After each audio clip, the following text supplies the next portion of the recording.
Now, if you're looking for a tough case, you should definitely consider getting the Otterbox Pursuit. Otterbox has updated the Pursuit for the iPhone XS, and this is one of the best cases I've ever used from Otterbox. Now, if you're thinking about getting the Defender, consider getting the Defender Pro. There is one feature that might set it apart for some people. For me, it was being a parent and watching my kid eat my phone. But other than that, you might stay away from the Defender and go with the regular Defender if you're feeling, if you're feeling nostalgic. You want to go with something that is definitely going to protect your iPhone. But be warned that if you're upgrading from something older, like an iPhone 8 or older, this Defender is not the same as this Defender. So in the next few minutes, I'm going to talk about the design, functionality, and protection for each one of the cases. I'll first compare the Pursuit against the Defenders and then dive into the differences between the Pro and the non-Pro version, if there are any differences for that section. If you're wondering how the Pursuit and Defenders compare against other Otterbox cases, do check out the full case roundup.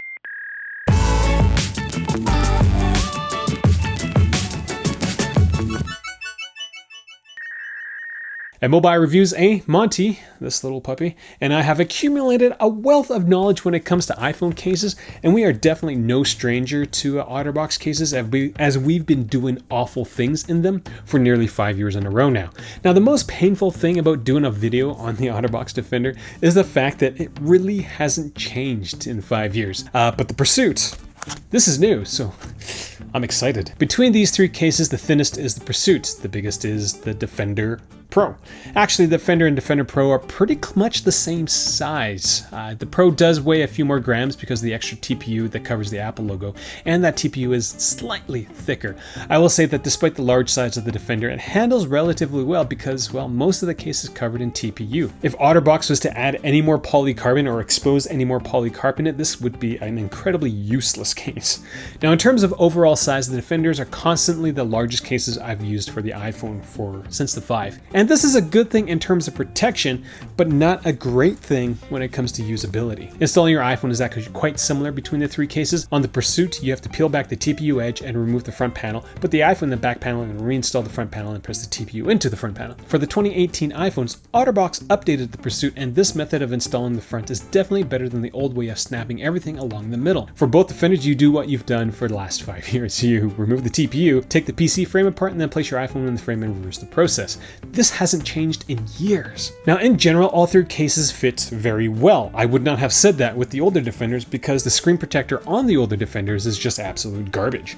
But Otterbox decided that the OLED screens on the iPhone X and XS's were too nice to cover up with a plastic screen protector, and that's a great design move. Get rid of that crappy screen protector. When it comes to sliding around, the Defenders will basically stay in one place, whereas the Pursuit will slide around a little easier than I would like. Now, this is odd to me because with the older Pursuits, one side was very grippy and the other side was like an air hockey puck. With the new Pursuit, it's kind of like half-half. Half the front is slippery, half the back is slippery. It's not one or the other. Both Defenders weigh in around mid 70 grams, whereas the Pursuit is only 44. So if you're going to the Defender, you're going to be adding an extra 30% in terms of weight. When it comes to general wear and tear, both Defenders will suffer through drops better as the polycarbonate on the Pursuit will scuff up a little bit. In the long term, I know the TPU sleeve on my older Defenders would stretch out over time, but that's actually not something I've heard about recently. When it comes to textures on the case, it's hard to beat the TPU cover on the Defenders. Now, the downside of having a TPU cover is that, it pulls out the pant pockets sometimes, and it's going to attract dust and lint like nobody's business. The Pursuit has TPU infused with the polycarbonate along the edges of the case, and this definitely helps with the handling, and the polycarbonate back is a little easier to deal with in your pockets. Now, personally, I'm very impressed with the design of the updated Pursuit because the angle of the case makes the iPhone much easier to use. The thicker front of the case means that my fingertips have a stronger hold on my device, which is great considering that Apple's latest iPhones cost as much as some of their laptops. Between the Defender and the Defender Pro, the biggest obvious difference is the removal of the Apple cutout on the Defender Pro, but if you look closely enough at the TPU cover, you'll see that the Defender Pro has a lot more texture, which will theoretically enhance the usability of the case. But the thing with a full TPU cover is that it's almost overkill. Now, you might be thinking, I've left out the biggest marketing feature on the Defender Pro, which which is the Otter Armor Microbial Defense. Now, according to Otterbox, this feature is going to kill off common germs.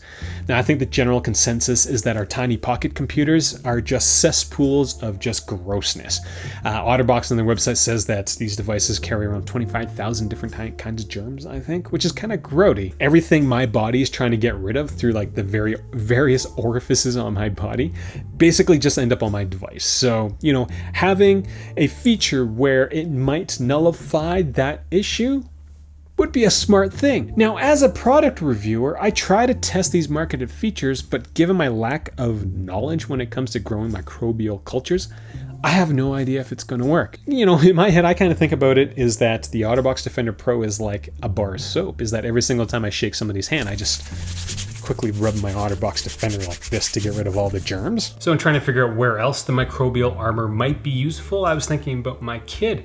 And, well, Quinn, he just loves putting things into his mouth. And so with my phone, he just likes to put it into his mouth for whatever reason. He's a kid. And so I think having this feature where it protects against germs, common germs, might be beneficial to him in terms of keeping him relatively healthy, we'll say. He loves sticking things in his mouth. This is his favorite stick, and he'll just roll across the floor, and then he'll just go climb or crawl towards it and put it in his mouth, and away we go. So, you know, maybe that's another situation where the microbial armor on the Defender Pro might be more useful. Might, if it works. When it comes to iPhone functionality in general, I've found that accessing my iPhone through Otterbox products was generally subpar over the years. For the Defenders, my biggest complaint was the screen protectors. They would suck the literal joy out of using your iPhone screen, as well as damage it over time because dust and debris get through the top. Now, when Apple updated the screens on the 10, Otterbox decided it was a great idea to remove the screen protector, and I totally agree. In general, the buttons on the iPhone can be accessed through the case without much hassle. For all three cases, the button access has gotten better between the older versions and the newer ones. On the original Pursuit, using the buttons was difficult because of the design. The newer Pursuit allows for way better access. It's kind of the same story for the Defenders. My original Defender for the iPhone 6 was terrible when it came to the buttons. The Defender for the 7s and 8s weren't much better, but the X's are a notch above when you compare it relatively across all the different Defenders. I'll be honest, the buttons still feel like a punch in the face when you compare it against, you know, something like Otterbox's new symmetries. The Pursuit's mute switch is easily accessible, which is different than the old version, as it had an incredibly frustrating tiny switch. The sound of the speakers is projected to the front, so there's no way you'll ever mute your iPhone in the Pursuit, and there's a dust mesh, which is kind of odd. I'll explain in a bit. The lightning port is covered, and that cover fits surprisingly well together. On the Defender, nothing has really changed. There's flaps that cover the mute switch and flaps that cover the lightning port, and those flaps literally flap around. The speakers aren't covered like the Pursuits, and the belt holster is handy for those with tight jeans, I guess, or really want to wear their iPhones on their belts. None of this should be surprising to anybody when it comes to the Defenders, because it hasn't changed literally for years. Now, the only thing that you can't really use with any of these Otterbox products is the lightning charging stand. So when it comes to protection, if you're watching this video, you're probably wondering how tough these cases actually are. Now, Otterbox blazes their own path by saying that their products are protected by Otterbox Drop+Protection. Now, this logo will make you feel like your iPhone is incredibly tough because there's the word drop, there's the plus symbol, and then the word protection. The combination makes it seem like the Otterbox cases provide above average drop protection, doesn't it? Actually, this logo really signifies that the case will offer an undisclosed amount of drop protection, and it will protect a bunch of other things like Purell. It's an incredibly smart piece of marketing, but it's just so fluffy. When it comes to drop protection, most companies say that the product is mil standard A10G compatible, which means that it will protect your iPhone from at least a 4-foot drop. But Otterbox doesn't provide a minimum drop height with their Otterbox certified Drop+Protection marketing thing. Now, I am ragging on Otterbox just a little bit, but in general, the bulkier the case, the tougher it's going to be. And that's the case when it comes to the Defenders. There's so much plastic and rubber on the Defenders that your iPhone will be able to take a decent beating without you having to worry about the iPhone breaking. That is probably the #1 reason why people keep deferring back to the Defender year after year after year, because, well, they know it's going to save their iPhones. Which is a good thing, because these stupid little pocket computers aren't getting cheaper anytime soon. Just finished all the product shots. Now I could scuff up the cases by dropping them.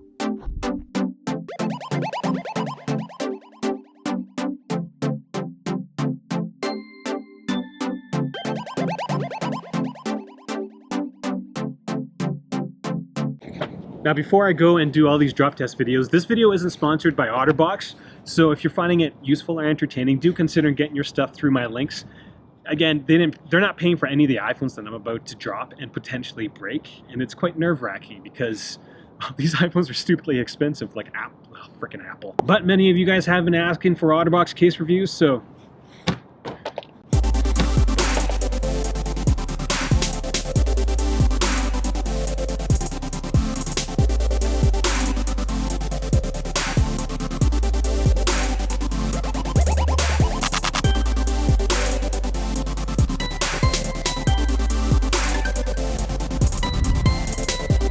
I totally missed the pole.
So I've gone through all the drop videos and nothing seems terribly wrong, though some of you will have seen that the screens look like they're broken. Now everything seems pretty okay on the Defender Pro. Now I didn't really standardize the amount of drops that I did face first.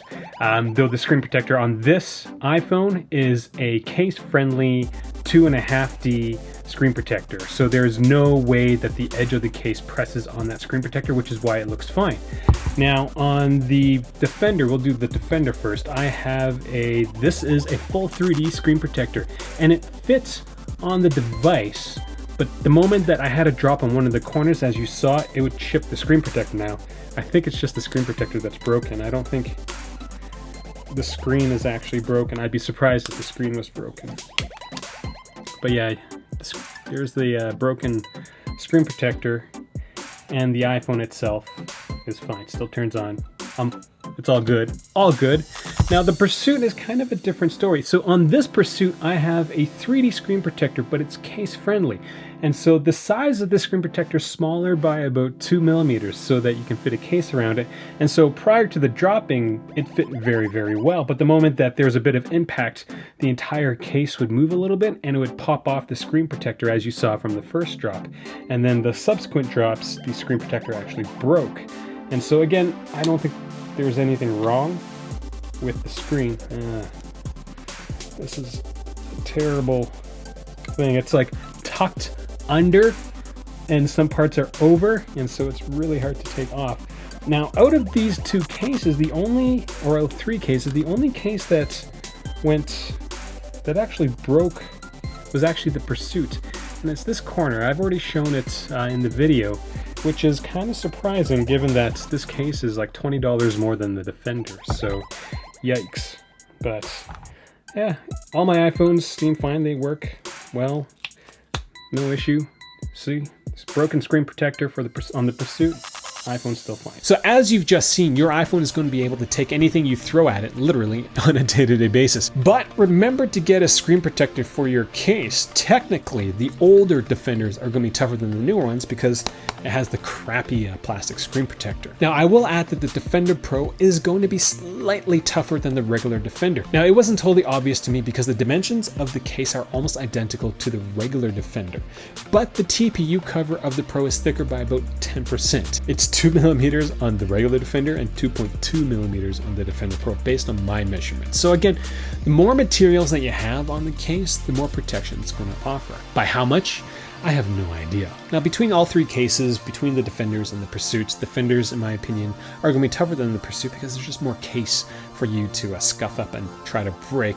But both of these cases are going to be tougher than anything else Otterbox has to offer, such as the symmetry, the traction, as well as the strata. And they are definitely going to be tougher than like your average case from like, I don't know, Incipio. So that's all I got for this video. Question, comments, leave them down there. If this is the first time you're watching my videos, hit subscribe as well as the notification thing because, well, I produce content 1 to 2 times a week. This week will be 2. Lucky you guys. Not lucky for me because I have to work so much harder. Videos take a long time to make. Isn't that right, puppy? I try to match Monty's tie to the colors in the back. There's orange. That's all I got. Thanks for watching.